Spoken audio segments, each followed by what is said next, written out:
ઓમ નમો નારાયણ. હું અરુણાબેન પી ગોસ્વામી સુરતથી તમારું સ્વાગત કરું છું અરુસ કિચનમાં.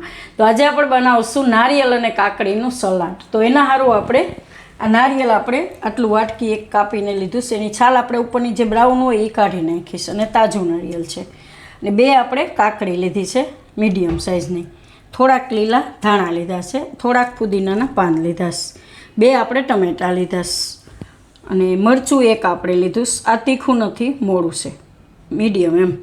થોડુંક આપણે આ ગાર્નિશ માટે લીધું ફુદીનો. 1 લીંબુનો રસ લીધો છે આપણે, 1 ચમચી જેટલો. અને સિંધાળું મીઠું લીધું છે આપણે. તો આપણે સિંધાળું મીઠુંમાં બનાવીએ તો ઉપવાસમાંય ખાઈ શકીએ એમ. તમે નોર્મલ બનાવતા હોય તો સાદું મીઠું નાખવાનું. તો પહેલાં આપણે આ નારિયેલ છે એને મિક્સરમાં પીસવાનું છે. તો મિક્સરની નાની જાર લઈ અને એમાં આપણે નારિયેલ બધું નાખી દેવું અને આને આપણે પીસી લેવું.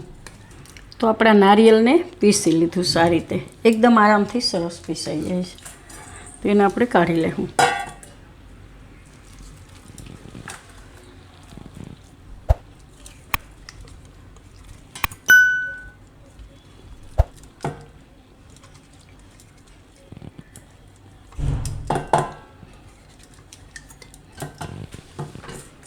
તો બધું નારિયેલ આપણે કાઢી લીધું છે.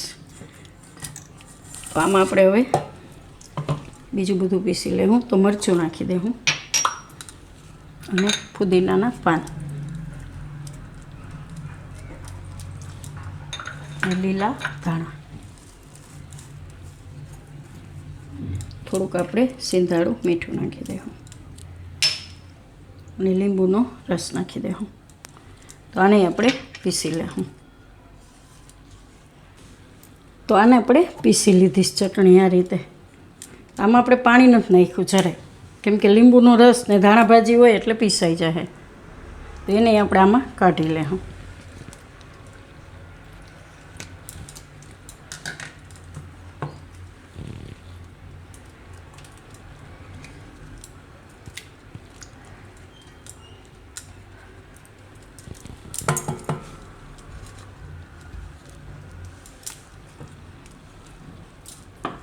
તો આમાં આપણે હવે આ કાકડી છે એને કાપી લેવું. ટેસ્ટ કરી લેવાની, કડવી ના હોય. તો આ રીતે એને પાતળી પાતળી આમાં સુધારી લેવું. તો કાકડી આપણે આ રીતે કાપી લીધી છે. હવે એમાં આપણે આ ટમેટાં કાપી લેવું. એને એ રીતે ગોળ ગોળ કાપી લેવું. તો આપણે આમાં કાકડી અને ટમેટાં 2 કાપી લીધા છે. તો હવે એમાં આપણે થોડુંક આ સિંધાળું મીઠું છાંટી દેવું સ્વાદ પ્રમાણે.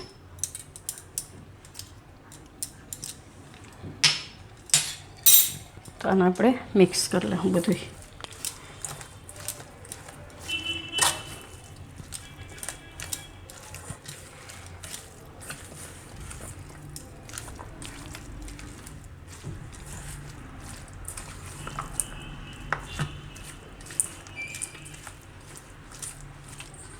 તો આમાં તમારે મરીનો ભૂકો નાખવો હોય તોય નાખીએ.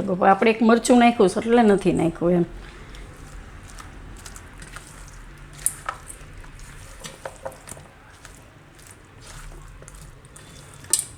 આ રીતે બધું મિક્સ કરવાનું.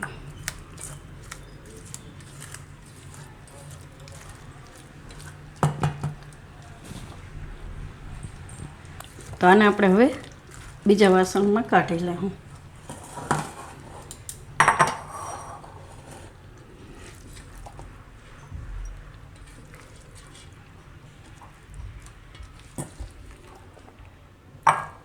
એકદમ મસ્ત લાગે છે. આને તમે ઉપવાસમાંય ખાઈ શકો એમ, કે ખીચડી ગમે એ બનાવી હોય કે હાંબાની કે સાબુદાણાની કે, તો ભેગું આને ખાઈ શકો.